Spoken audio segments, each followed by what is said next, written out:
ただいまより第16回日本クリニカルパス学会株式会社コルボ共催難聴セミナー8を開催いたします。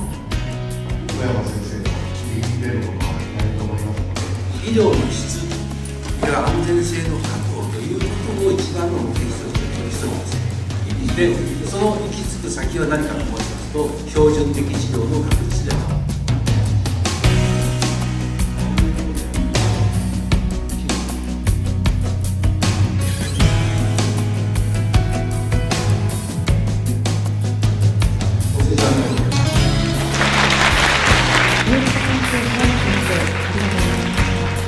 皆さんよくやっていただきました。大盛況です。